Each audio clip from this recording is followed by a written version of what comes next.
This is a summary of the diary of a young girl by Anne Frank. Saturday, 13th of June, 1942. On Friday, 12th of June, I woke up early at 6 o'clock. It was my birthday. At 7, I went in to Mummy and Daddy and then to the sitting room for my presents. The nicest present was you, my diary. There was a bunch of roses on the table and lots more flowers and presents arrived for me during the day. Daddy and Mummy gave me a blue blouse, a game and a bottle of fruit juice which tastes quite like wine. Afterwards, all my friends danced round me in a circle and sang happy birthday. Saturday, 20th of June, 1942. It's strange writing a diary.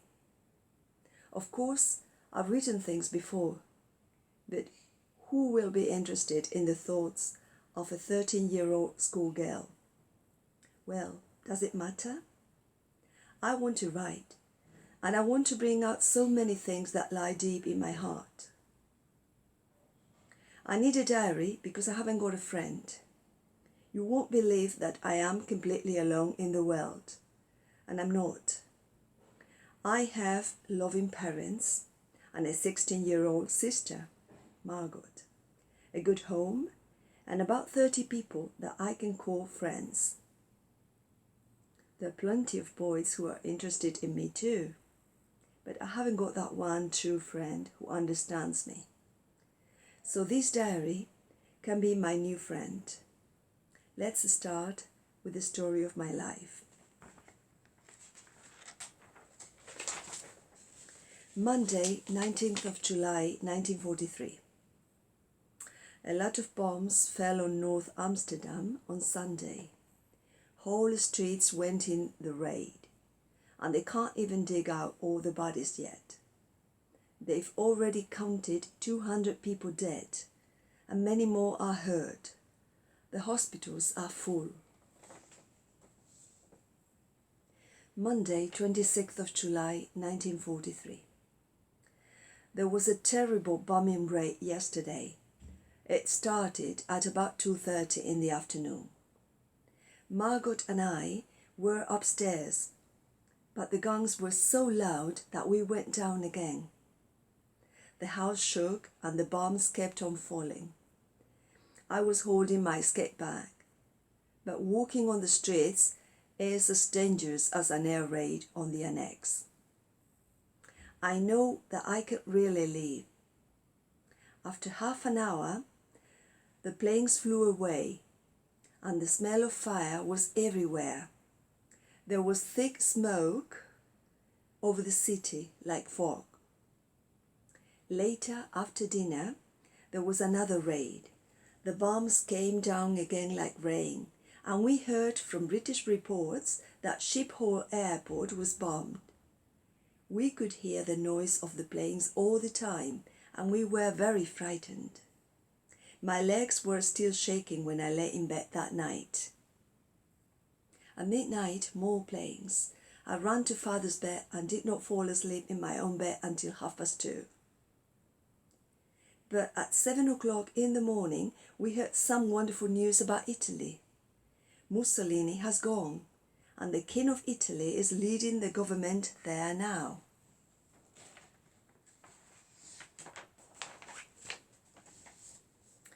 Sunday, 27th of February, 1944.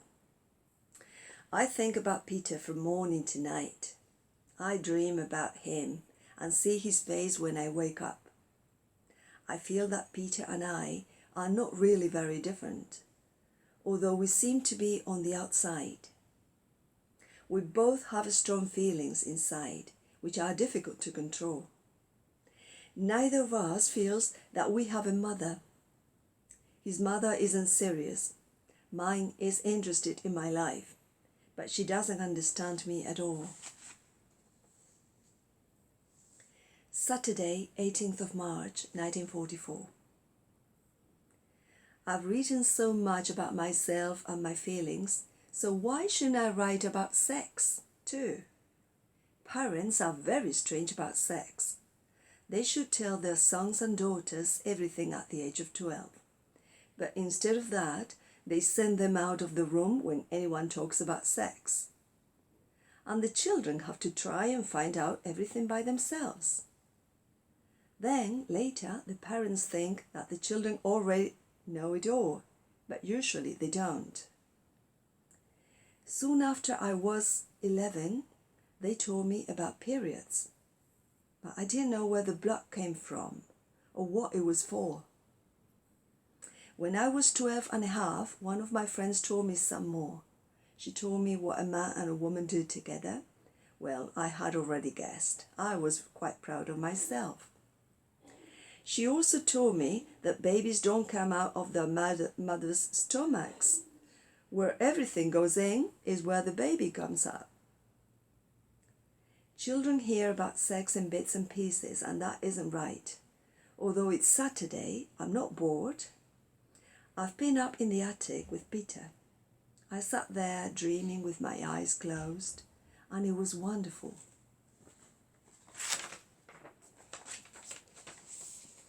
Friday, 21st of July, 1944. Now, at last, things are going well. Great news.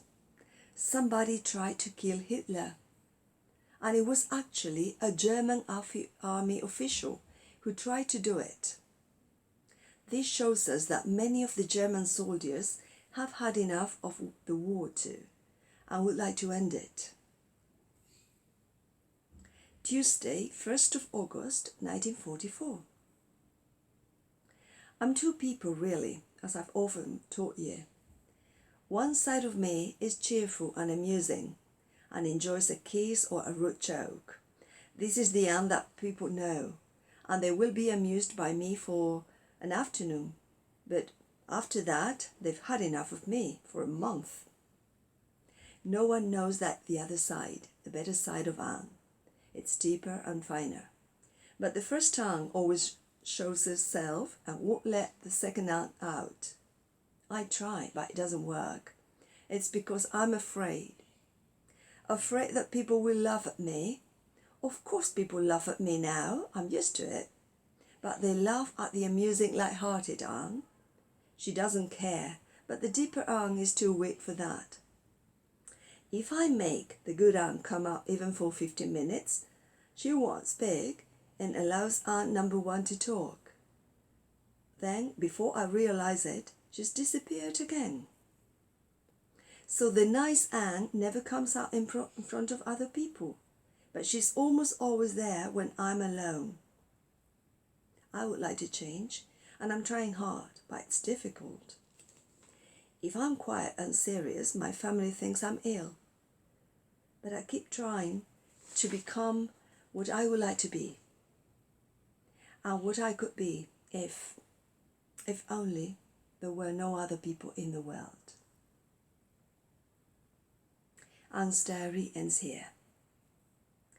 Afterword.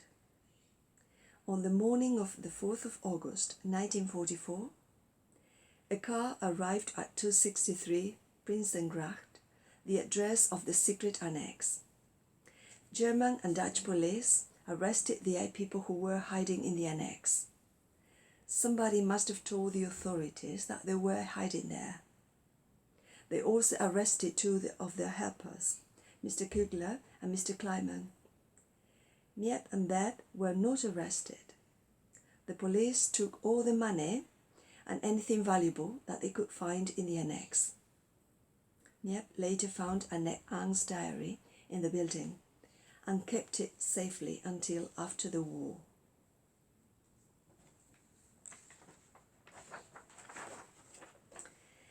Edith Frank, Anne's mother, died in the Auschwitz concentration camp on the 6th of January 1945, too tired and too hungry to live any longer. Margot and Anne Frank were taken from Auschwitz to the Bergen-Belsen concentration camp near Hanover in Germany. A terrible illness attacked the prisoners there. They both died in the winter of 1944 1945. Anne must have died in late February or early March. All the bodies of the prisoners were thrown together. The British Army arrived at the camp on the 12th of April 1945. Otto Frank was the only one of the 8 still alive. After Russian soldiers reached Auschwitz, he was finally taken back to Amsterdam. In 1953, he moved to Switzerland, married again, and lived there until his death in 1980. He spent the rest of his life trying to share the message of his daughter's diary with the rest of the world. The Diary of a Young Girl, Anne Frank. Thank you.